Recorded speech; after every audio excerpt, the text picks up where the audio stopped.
Yo, what's going on, everybody? Welcome back to the 31 Days of Horror. I'm your host, Mood616, and thank you once again for stopping in, guys. Yes, 31 Days of Horror Volume 7, Day 5 is coming at you live right now.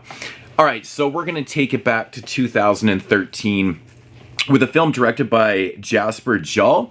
I've actually reviewed one of his films in the past. I believe it might have been on 31 Days of Horror, I'm not entirely sure, but it's a film called A God Without a Universe that came out in 2015, and I really enjoyed that film. So this is one I've actually been wanting to review for years. I've had it in the collection, never even opened it, and I think I meant to do it in the previous couple 31 Days of Horror, but just forgot to do it. So as I was picking films, I saw this one and I was like, oh shit, yeah, I gotta do this. So it's a film again from 2013, and it's called Madness of Many. Yes, this is another film, like I said, by Jasper Juhl. He's directed quite a few films. He actually has a new film this year, but his films are a little bit harder to get a hold of, as he is a Danish director, so this is a film from Denmark. It's actually in English, so it's not subtitled. Yeah, so getting into the premise of this one, basically this one follows our main character, Victoria. Now, Victoria comes from a very dark and shitty background. She was raised in a very she was abused as a child. She was sexually abused, she was beaten, she was raised in a very nihilistic environment and stuff. Her dad's philosophy was, this is normal. He basically told Victoria that this was normal life, to be abused and to be beaten and stuff like that. So now the narrative kind of jumps forward a little bit. She's older, she's moved out of her house and stuff, and she wants to ponder and she wants to, to visit the world. She wants to see what it's all about and stuff, only to discover that the world itself is even more vicious than the nihilistic life that she once lived in, and now she's, being tortured and, just it's full of pain and suffering and stuff like that. And yeah, so she basically, has to figure out her own existence in life. So basically what happens is she starts to get tortured and stuff like that, and it makes her ponder life and death and her own existence and stuff. Is it real? Is it just all an illusion and things like that? So, but yeah, so that basically is the setup to the film. Now, my thoughts on this one.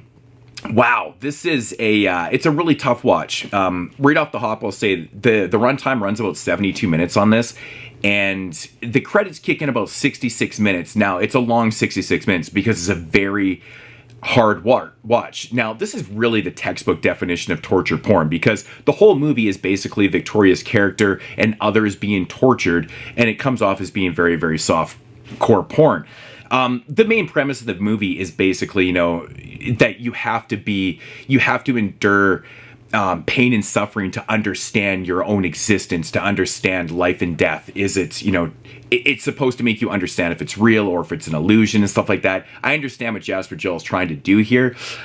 Is it going to be for everybody? No, absolutely not. This is a tough watch. It's full of, there's a lot of ridiculous gore in this movie, which is actually pretty well done. I will say the gore in this movie is crazy, for a torture type porn film. And I hate that term, but it really is. It really is women being tortured in a very pornographic type setting and stuff like that. So the interesting approach to this movie, though, is the fact that there's really not a lot of on-screen dialogue. This movie is actually narrated by our main character, Victoria. There is a couple scenes in the film that does have direct dialogue towards the camera, so it almost comes off as having this like documentary feel, but most of the film is narrated by Victoria. The other interesting approach to the film is Victoria's character, like the actual actress, changes various times throughout the film, which it's a depiction of the different stages of torture and pondering life and existence and stuff like that. I understand why he changed the actress.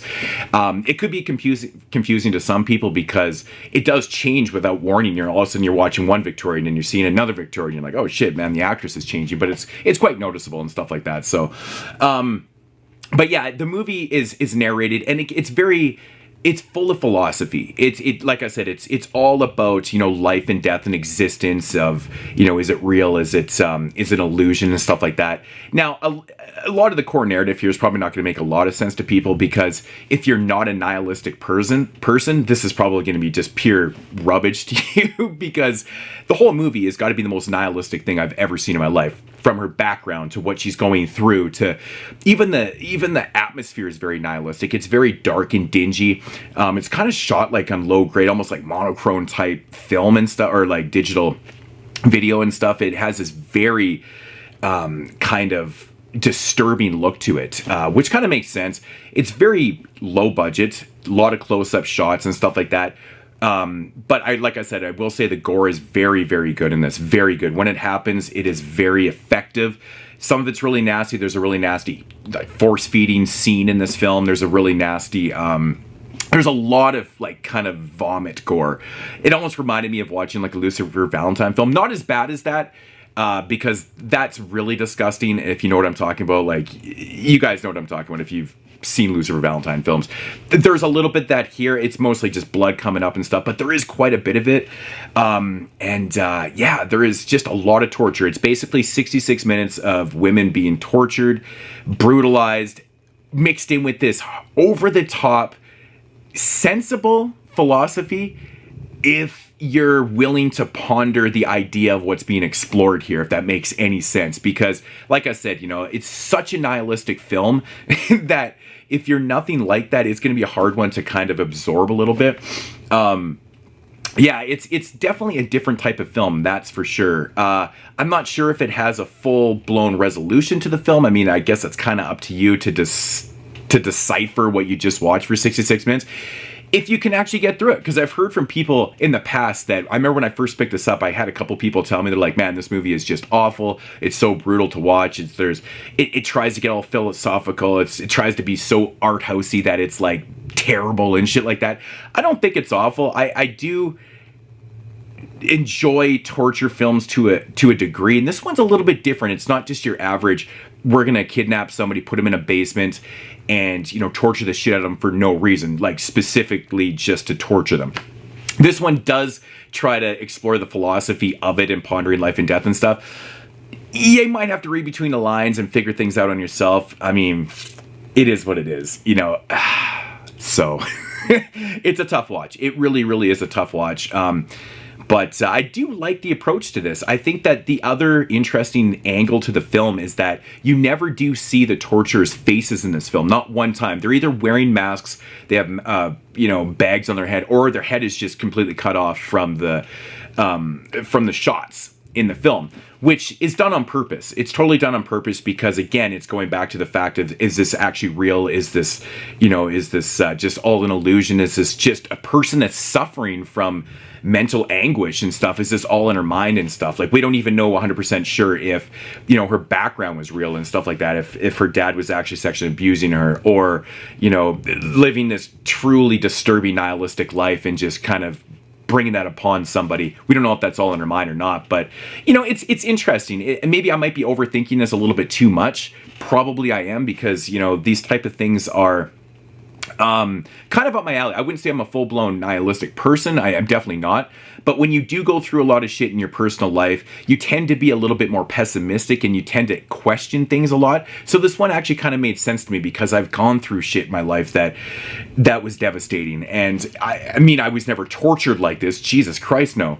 But you know, it's a tough watch. That's what I'm going to say. If I had to rate this one, I'm going to give it a 5 out of 10. I'm going to give it a pass on this. I know I think most of the ratings I've ever seen on this were like 1 out of 10. Like pretty much everybody. But like I said, it's not a film for everybody if you're not into these type of movies. And people might even laugh at this. Like I said, you know, it just seems so extreme on the torture angle, but to throw in the philosophy and kind of explore things, people are like, oh, well, you know, they're just doing that for the sake of, you know, it's still a torture porn film, but it is what it is. Madness of Many. Not my favorite one out of the 2 films I've seen. I know he has a new one this year called the something Deer something, which I'm curious on. I'm actually curious to see some of his other films if I can get my hands on them and stuff. Like I said, the other one that I reviewed, God Without a Universe, is a really good film. So check out that review. It's somewhere that I've done. And yeah, so Unearthed Films released this one. I know there is a 3-disc version of this one. This one really only has like a commentary by the director, which, you know, wouldn't be a bad thing to actually invest your time into if you can get through it twice. Or maybe you don't have to actually watch the film again. You could just listen to the commentary. But it'd be interesting to hear his views on what he was trying to accomplish here completely. It's just my my ideas, my opinions on the film, but I think it's an interesting film. It's just not going to be for everybody. It's a hard watch. It is a very, very hard watch. It's kind of ugly at times. So, but yeah. So Madness of Many. That is going to conclude day 5 here on the 31 Days of Horror. And I will be back tomorrow with day 6. And if you guys don't notice, I usually do like a new film, older film. You know, I consider 2000 to beyond is like to present, I mean, as to be you know, more modern and stuff, anything before that. So I'll be back with an older film tomorrow. I'm not exactly sure what I have lined up, but I'll be back then. And as usual, dudes,